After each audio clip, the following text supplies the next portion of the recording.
गोविंद शिल्प घेऊन येत आहे एकूण 80 ट्विन बंगलोचा भव्य दिव्य पंढरपुरातील एकमेव प्रकल्प। आमच्या प्रकल्पाची वैशिष्ट्ये मनाला शांती देणारं महादेवाचं मंदिर, मुख्य रस्ता सुमारे 30 फुटांचा, अंतर्गत रस्ता सुमारे 20 फुटांचा, ग्रामपंचायत योजनेचा प्रत्येक बंगलोजला स्वतंत्र नळ, सांडपाण्याची सुरक्षित विल्हेवाट, सर्व टाइल्स ग्लॉसी आणि नामांकित कंपनीच्या, सर्व स्टेअर, खिडक्या, चौकटी सुपर ब्लॅक ग्रेनाइट, दोन्ही अटॅच बाथरूम पूर्णपणे टाइल्स, पंतप्रधान हर घर नल योजना पूर्णत्वाकडे, bathroom, basin, kitchen, CP fittings हे जगवार कंपनीचे, स्टील वर्क पूर्णपणे जिंदाल कंपनीचे, 1000 लिटर पाण्याची टाकी, 150 लिटर सोलर वॉटर हीटर सोबत वॉटर प्युरिफायर, प्रत्येक बंगलोजला स्वतंत्र पार्किंग, दर्शनीय भाग पूर्णपणे डॅटो टाइल्स, टाटा प्रवेश कंपनीचे आकर्षक भक्कम दरवाजा, फुटी उंचीचे सुरक्षित कंपाऊंड। मग विचार काय करताय? गोविंद शिल्प, पत्ता गट नंबर 95, हॉटेल अंगण शेजारी, टाकळी रोड, पंढरपूर।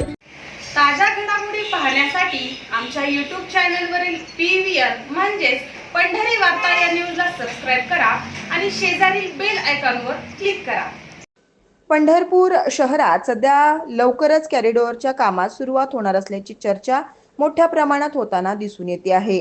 एकीकडे कॉरिडॉर बाधित वारंवार मोर्चे आंदोलने करून देखील दखल घेतली न गेल्यामुळे हतबल झालेत, तर दुसरीकडे याच कॉरिडॉरमुळे बाधित होणाऱ्या मालमत्ता धारकांना मिळणारी भरपाई, त्यांच्या पुनर्वसनाबाबत करण्यात येणाऱ्या उपाययोजना, निवासी मालमत्ता धारकांना प्रति स्क्वेअर फूट 20,000 तर व्यावसायिक मालमत्ता धारकांना प्रति स्क्वेअर फूट 40,000 रुपये भरपाई मिळणार असल्याची चर्चा पंढरपुरात होताना दिसून येत आहे।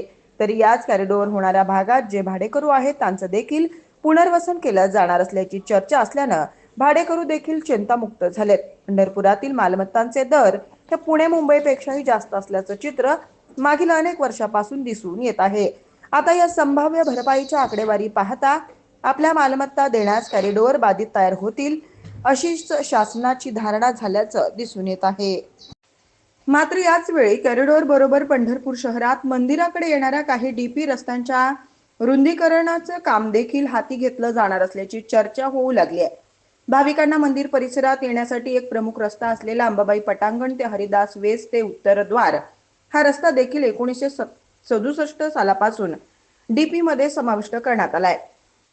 1967च्या आराखड्यात या रस्त्याचं रुंदीकरण 9 मीटर प्रस्तावित होतं, तर 2011च्या नगररचना आराखड्यात या रस्त्याचं रुंदीकरण आणखी वाढवून 15 मीटर प्रस्तावित करण्यात आलं।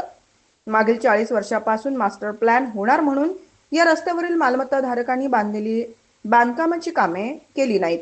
2011 पूर्वी ज्यांनी बांधकामे केली त्यांनी डीपी लाईन मध्ये जाणारी जागा सोडून नगरपालिकेकडून परवानगी घेऊन बांधकामे केली, परंतु पुढे 2011चा नगररचना आराखडा आला आणि याच अंबाबाई पटांगण ते भजनदास चौक हरिदास वेस रस्त्यावरील नव्यानं बांधकाम केलेले अनेक मालमत्ता धारक अडचणीत सापडलेत।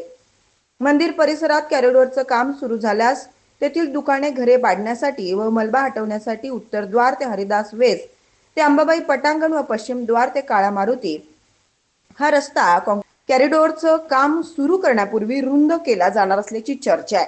मात्र या डीपी रस्त्याचे रुंदीकरण करताना मालमत्ता धारकांना देण्यात येणारी भरपाई, पुनर्वसन व भाडेकरूंच्या पुनर्वसनाचे धोरण याबाबत कुठलीही स्पष्टता नसल्यानं शासन देईल तेवढी भरपाई द्यावी लागणार का, असाच सवाल डीपी रस्त्यावरील मालमत्ता धारकांकडून उपस्थित केला जात आहे।